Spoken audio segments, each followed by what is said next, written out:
কোরবানির গোশত 3 ভাগ করার নাকি নিয়ম নেই, কিভাবে বন্টন করা সবচেয়ে উত্তম? কোরবানির গোশত 3 ভাগ করার নিয়ম নেই, এই কথা ইদানিং খুব বেশি চাউর হচ্ছে।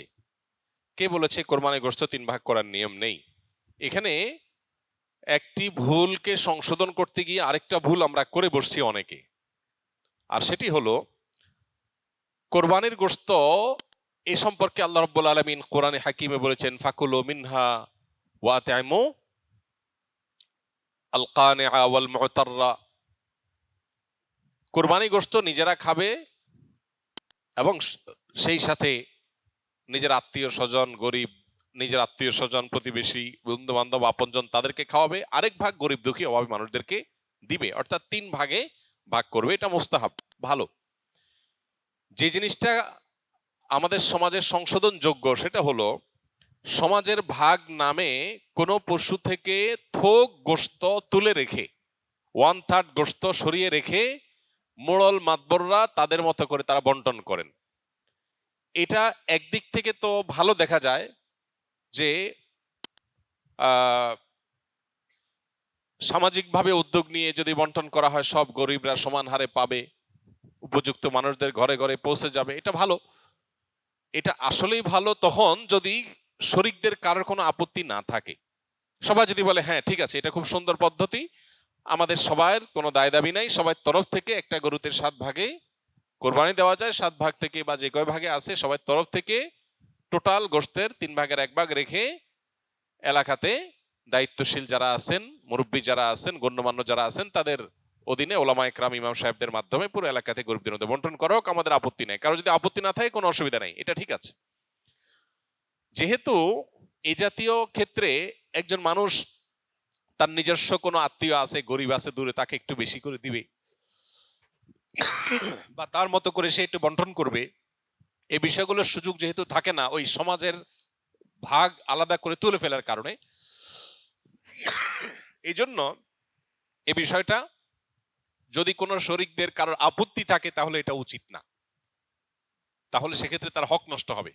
কারণ কারোর কোরবানি গোশত তিনি কি করবেন না করবেন, তাছাড়া 3 ভাগ করার যেহেতু ফরজ না, ওয়াজিব না, আবশ্যক না, অতএব আপনি জোর করে তার কাছ থেকে নিবেন না, এটা হলো মূল বিষয়। অতএব খোলাসা কথা হলো, এই 3 ভাগের 1 ভাগ সমাজের ভাগ যেটা উত্তোলন করা হয়, এটা উত্তোলন করে যদি গরিবদেরকে পৌঁছানো হয়, আর যাদের কোরবানি তাদের যদি এটা নিয়ে কোনো আপত্তি না থাকে তাহলে কোনো অসুবিধা নাই, আদায় হয়ে যাবে সবার কোরবানি, এবং এটা কোনো গুনাহের বিষয় না, বরং সওয়াবের বিষয়। আর যদি কারোর আপত্তি আছে বলে মনে হয় তাহলে সেক্ষেত্রে এটা না করে তারটা তাকে স্বাধীনতা দেওয়া উচিত। তিনি 3 ভাগ করবেন না, একটু কম বেশ করবেন, শরীয়ত যেহেতু তাকে বাধ্যতামূলক করে নাই, অতএব সেটা তার উপর ছেড়ে দেওয়া উচিত। কিন্তু 3 ভাগ করে কিছুটা নিজে খাওয়া, কিছুটা আত্মীয় স্বজন, কিছুটা গরিব দুঃখীকে দেওয়া, এটা মুস্তাহাব, এটা ভালো, এটা করা উচিত।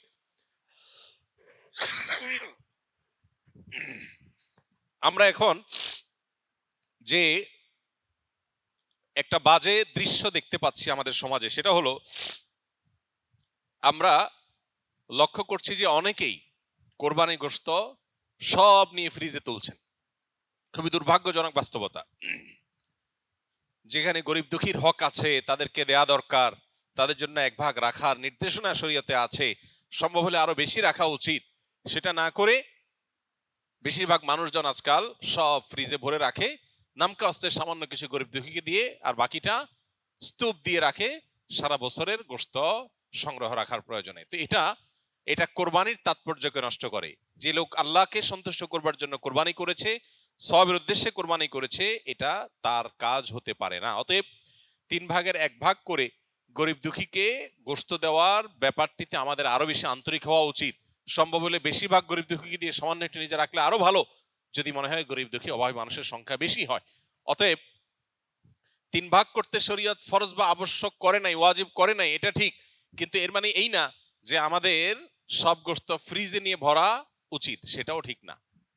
অতএব আল্লাহ তাআলা আমাদেরকে বুঝার তৌফিক দান করুন।